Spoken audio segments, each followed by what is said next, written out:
Menurut Badan Pengembangan dan Pembinaan Bahasa, bahasa daerah yang dimiliki Indonesia saat ini sebanyak 718 bahasa. Bahasa ibu merupakan bahasa yang dipelajari pertama kali sedari kecil. UNESCO menetapkan Hari Bahasa Ibu setiap tanggal 21 Februari. Sebelumnya, Indonesia hanya memiliki 668 bahasa daerah saja. Dikutip dari laman Sindo, bahasa yang paling banyak digunakan adalah bahasa Jawa.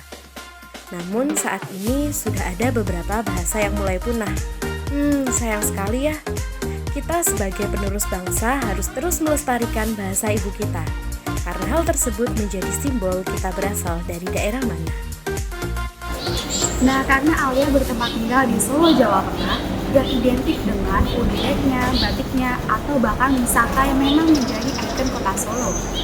Jadi, kota Solo pun juga dikenal dengan keramahan masyarakatnya, karena mereka masih menggunakan bahasa Jawa daerah, yaitu bahasa Jawa Kromo Inggil. Tapi yang jadi permasalahan saat ini adalah anak mudanya lebih sering menggunakan bahasa Jawa Ngoko, karena dianggap lebih simpel dan praktis. Nah, kalau misalnya kita tanya tentang bahasa Jawa Kromo Inggil, anak mudanya pada paham nggak ya? Yuk kita cari tahu.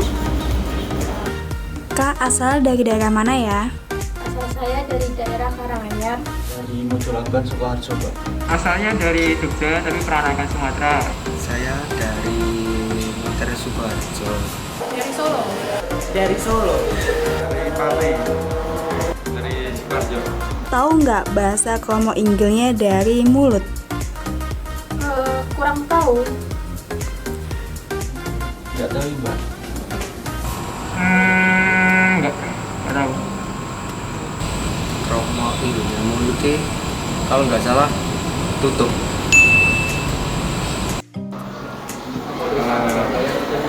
Kurang tahu ya? Nggak tahu. Nggak tahu. Nggak tahu, Mbak. Suku. Kalau kakak sendiri lebih sering gunain bahasa Indonesia, Inggil, atau Ngoko? Saya sering menggunakan bahasa Kromo Ngoko. Sama orang tua kadang pakai bahasa Indonesia. Soalnya dulu di perantauan juga seringnya pakai bahasa Indonesia. Kalau sama teman-teman biasanya pakai bahasa Jawa, cuma bahasa Jawa yang kasar. Kalau itu sama sih, tergantung. Karena kalau di rumah aku biasanya makanya bahasa Indonesia. Kalau pakai bahasa Jawa jarang banget, soalnya bapak sama ibu di rumah itu nggak pernah pakai bahasa Jawa. Biasanya kalau nggak pakai bahasa Gayo, bahasa Indonesia udah itu aja. Itu tergantung tergantung kondisi sih. Kalau misal kita berhadapan sama orang tua, biasanya saya seringnya pakai bahasa Kromo Inggil biar kita berarti menghormati orang lebih tua tersebut. Kalau misal kayak kita teman sebaya, kebanyakan pakai bahasa Ngoko biasa. Terus kalau misal kita baru bertemu ya bisa pakai bahasa nasional, itu bahasa Indonesia sih sebenarnya. Kalau misalnya kita jadi membuat sebuah aplikasi yaitu penerjemahan dari Indonesia ke bahasa Jawa, Inggil, atau Ngoko, menurut kakak setuju atau enggak?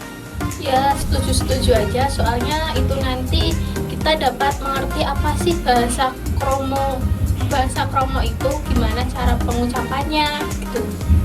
Setuju banget, Kak. Soalnya banyak teman-teman atau warga yang lain juga belum bisa bahasa Jawa yang bagus atau yang benar.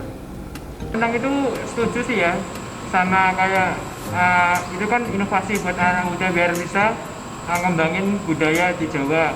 Jadi kalau orang-orang dari luar Jawa yang datang ke Jawa bisa tahu tentang bahasa Jawa gitu sih sebenarnya. Saya pribadi sih setuju aja. Itu kan juga ibaratnya kita melestarikan budaya kita sendiri, yaitu di tanah Jawa sendiri kan.